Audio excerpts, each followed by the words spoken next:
Peace.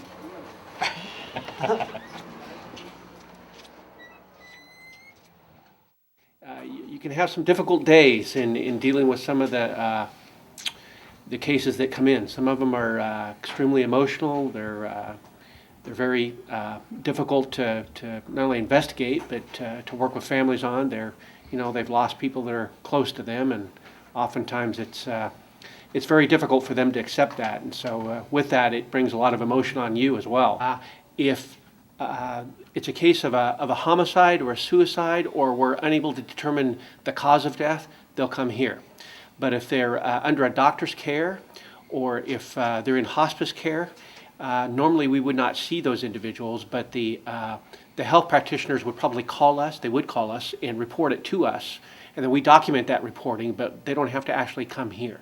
Not all cases are in need of an autopsy. Oftentimes we'll do an autopsy when we have no cause of death, we don't know what occurred, either there's not a doctor on board, or a homicide or a suicide. There are some cases that it doesn't matter whether we know the cause of death or not, we still do a autopsy, and a homicide and suicide would be an example of that. There are cases too where we are undetermined, we don't exactly know why they passed away. We'll do an autopsy on them. But we probably do an autopsy on probably about 40 to 50% of the people that come through here. On the other hand, we also do public administration here. Public administration service is when an individual passes away and the family is in need of working their estate. In other words, going through the process of probate, we call it, through the court system. Welcome. My name's Charlie Van Buskirk. If you have questions as we go along, raise your hand, yell out, whatever. This is the coroner's office. You guys know all that.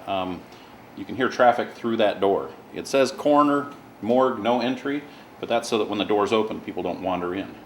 So if you need to go out and get air, that's the way out, down that little hallway, okay? So we have a little place you might not, where we can back our vehicles in and out of view of the public going by, and that's a very busy street. We can unload bodies and bring them in here. When someone dies of trauma, like a gunshot wound or hanging, or they fall off a roof or hit by a car, that's ours to investigate. And then accidental deaths, accidental overdoses, falling off a roof sometimes is an accident.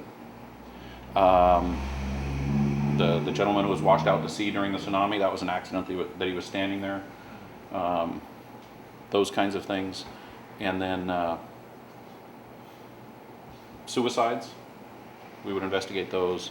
And then unexpected deaths, so babies who die, or young people, someone who doesn't have a medical history or a known medical history. If he's negative for drugs, then we're going to need to do an autopsy. And an autopsy is a medical procedure. It's a surgery, just like going in to have your appendix out. You have your appendix out, they make a little cut and take your, reach in through using special instruments and remove it. No, it's one shot. The bullet disintegrates when it goes in. That's called a snow. Yeah, all the white stuff. This white stuff are fillings and a root canal. Okay. At the top? At the top, those are little pieces of bullet. 22 bullets tear apart and disintegrate. Here's another view of the same one. Where did it go through? Huh? Went through skull to get in there. Right in the back or front? Side? Well, you see all these little tiny pieces of white? Yeah. And I remember this case, I believe, right, left.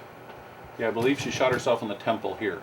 Man, this is crazy. This probably was like the most information I ever found out about this type of stuff, like out the alcohol and stuff. It make you not even want to do nothing no more. Like honestly, it make you just want to just be alcohol free, drug free, and just live your life and just be happy. Because the stuff that I seen today was just crazy. I never want to see that again. And what really? And what was the kind of feeling that you had being here? I just felt sorry for the people that went through that, man, because it could have been prevented. Like, you know what I'm saying? They could have found help or something. It just didn't make you feel good. Like, and I'm not even, and I wasn't even the person that was doing the drinking, and I felt bad, like, for him. I don't even know him. It's just something that you don't want to get yourself into. It's ridiculous. Experience. Hang on just a second. Okay. So, These are kept about 34 degrees.